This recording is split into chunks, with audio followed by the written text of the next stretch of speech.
Assalamualaikum warahmatullahi wabarakatuh. Perkenalkan, nama saya Siti Jamilah dengan NIM 24030101064. Di sini saya ingin mempresentasikan materi visi dan misi untuk mata kuliah Estetika Humanisme kelas AK 202 Program Studi PJJ Akuntansi Universitas Cyber Asia. Presentasi ini saya bawakan guna memenuhi ujian akhir semester mata kuliah Estetika Humanisme kelas AK 202 periode akademik tahun 2024-2025 semester genap dengan dosen pengampu yang terhormat Ibu Lia Amelia Nurkhazanah, SPD M.Hum. Sebelum pada pembahasan intinya, kita harus mengetahui apa itu estetika humanisme. Estetika humanisme memadukan keindahan hidup dengan nilai-nilai kemanusiaan. Artinya, kita tidak hanya menjalani hidup dengan rutinitas, tetapi dengan kesadaran, nilai, dan arah. Melalui pendekatan ini, manusia dipandang sebagai makhluk yang memiliki potensi, martabat, dan kekuatan untuk tumbuh serta menemukan makna hidup. Beberapa renungan. Sudahkah kamu memiliki visi hidup? Ataukah kamu hanya menjalani hidup dengan mengalir mengikuti keadaan? Atau mau dibawa kemana hidupmu? Mungkin beberapa pertanyaan ini bisa dijawab dengan kita membuat visi dan misi untuk diri kita sendiri. Apa itu visi? Visi adalah gambaran tentang masa depan yang ingin kita capai atau mimpi besar kita. Bisa kita sebut juga sebagai kompas kehidupan yang kita miliki. Dalam konteks organisasi, visi biasanya dirumuskan sebagai kalimat pendek, namun penuh makna yang menggambarkan ke arah mana organisasi ini ingin menuju dalam 1 tahun, 5 tahun, 10 tahun, bahkan hingga 20 tahun ke depan. Namun, dalam kehidupan pribadi, visi adalah cerminan dari apa yang kita cita-citakan sebagai manusia, seperti ingin menjadi siapa, berkontribusi apa dan bagaimana, serta apa yang ingin kita tinggalkan di dunia ini. Kemudian, apa itu misi? Jika visi adalah tujuan jangka panjang, maka misi adalah jalan yang kita tempuh untuk mencapainya. Misi menjawab tentang apa yang saya lakukan hari ini untuk mewujudkan visi tersebut. Dalam dunia organisasi, misi memperjelas tugas pokok dan operasional. Sedangkan dalam kehidupan personal, misi mencerminkan langkah konkret seperti belajar, bekerja, atau bertumbuh dalam nilai-nilai tertentu.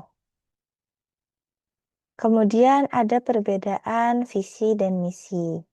Visi lebih bersifat imajinatif, memotivasi, dan menjangkau masa depan.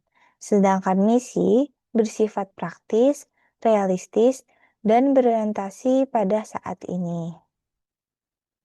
Setelah visi dan misi, ada tujuan hidup. Apa itu tujuan hidup? Tujuan hidup adalah arah, makna, atau alasan fundamental yang membuat seseorang merasa hidupnya berharga dan layak dijalani.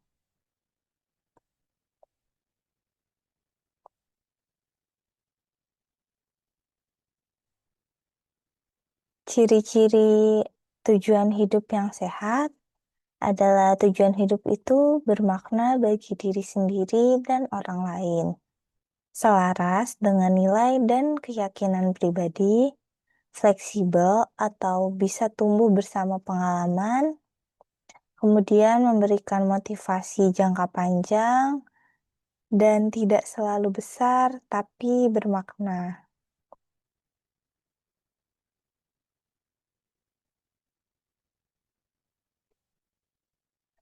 Cara untuk mencapai tujuan hidup adalah kita dapat membuat visi dan misi terlebih dahulu, belajar dari masa lalu, setiap langkah yang kita ambil, setiap keputusan yang kita ambil selalu bisa menyebabkan dua hal, apakah keputusan itu berakhir baik atau keputusan itu berakhir kurang baik.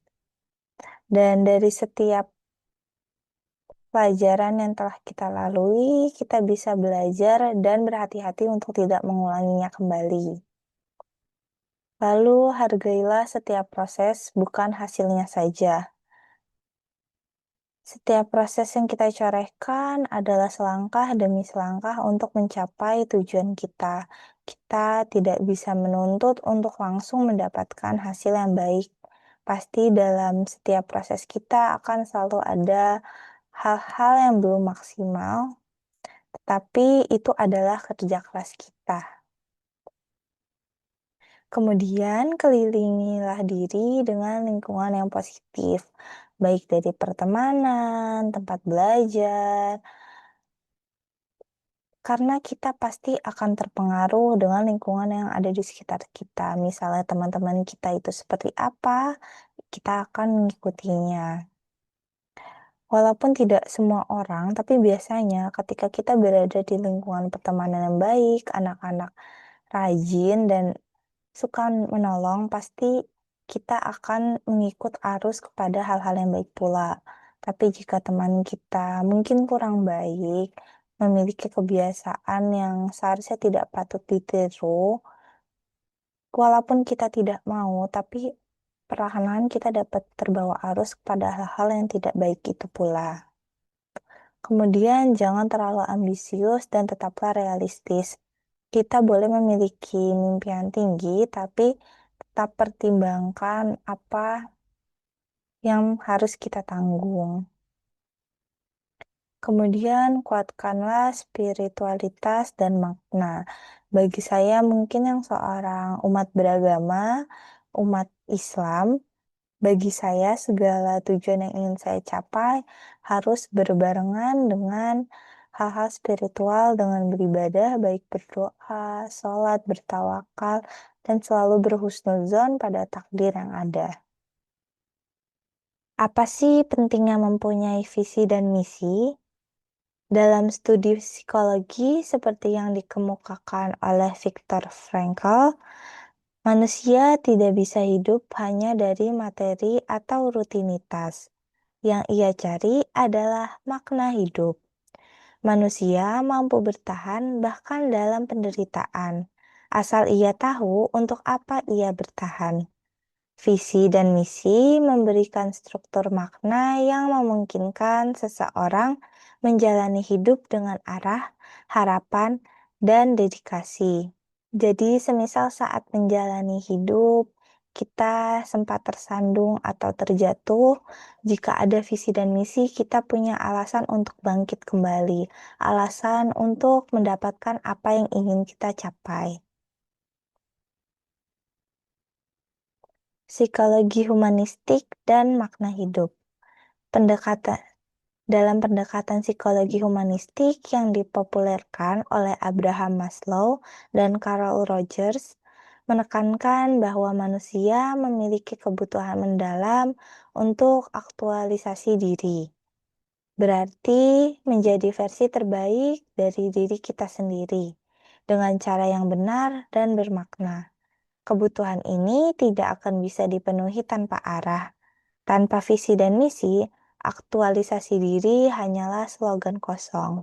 Semisal seperti kita ingin menjabat dalam suatu organisasi, terkadang ada persyaratan untuk membuat visi dan misi kita.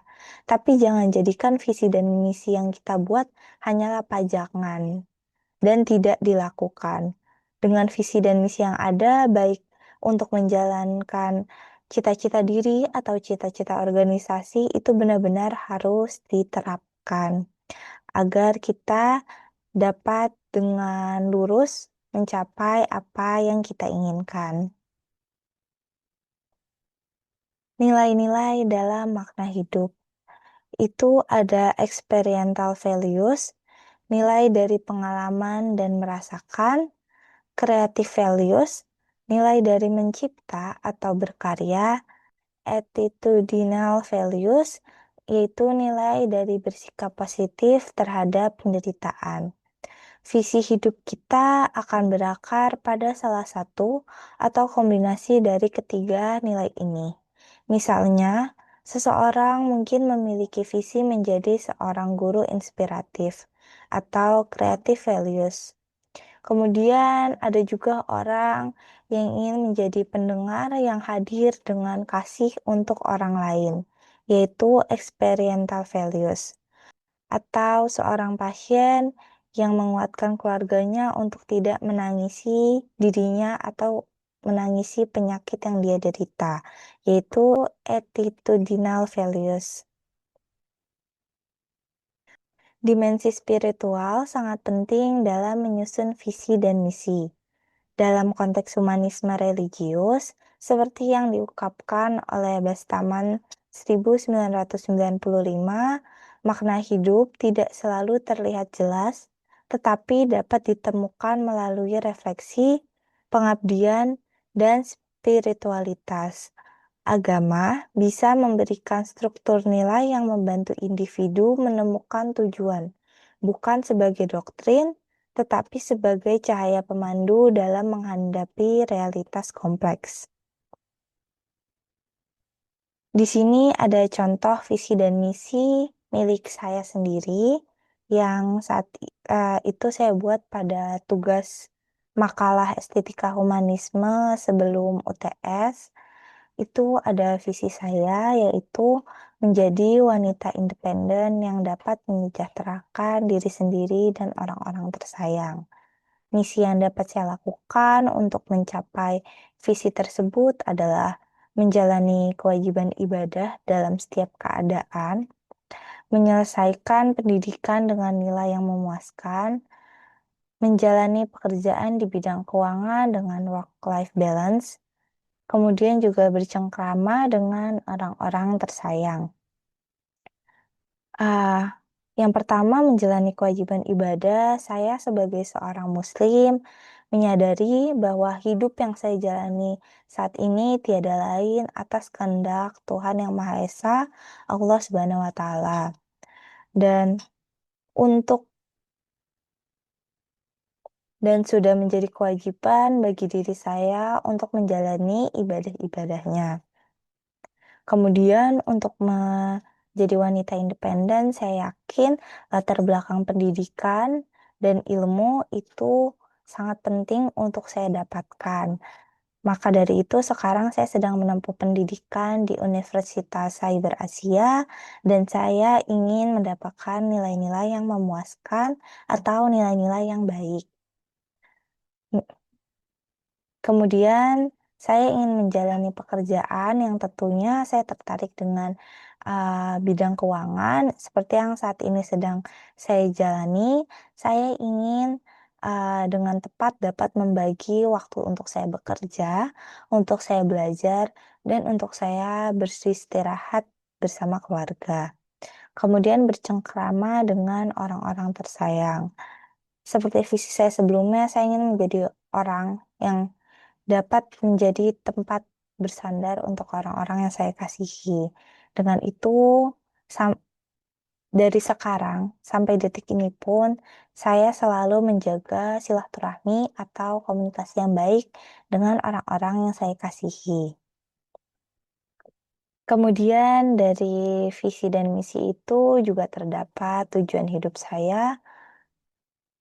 Mungkin terlihat simpel, tapi cukup kompleks dan ini adalah orientasi pusat bagi saya. Yaitu saya ingin menjadi manusia yang baik, manusia yang melakukan perbuatan baik, dapat menjalani hidup dengan baik, dan dapat meninggalkan dunia dalam keadaan baik pula. Saya yakin segala hal yang diniatkan dengan baik, maka akan berakhir dengan baik pula. Dari hal-hal kecil apapun itu, saya selalu merasa mungkin saat ini diri saya masih kurang baik. Saya tidak merasa bahwa diri saya sudah menjadi orang baik, karena dengan itu saya bisa terus berusaha untuk menjadi manusia yang lebih baik lagi. Berikut adalah beberapa referensi yang saya gunakan untuk membuat materi yang saya presentasikan tadi. Sekian yang dapat saya sampaikan. Terima kasih atas perhatiannya. Semoga apa yang saya paparkan dapat memenuhi tugas ujian akhir semester pada mata kuliah Estetika Humanisme kelas AK202. Saya Siti Jamila dengan NIM 2403010100064. Izin undur diri. Terima kasih.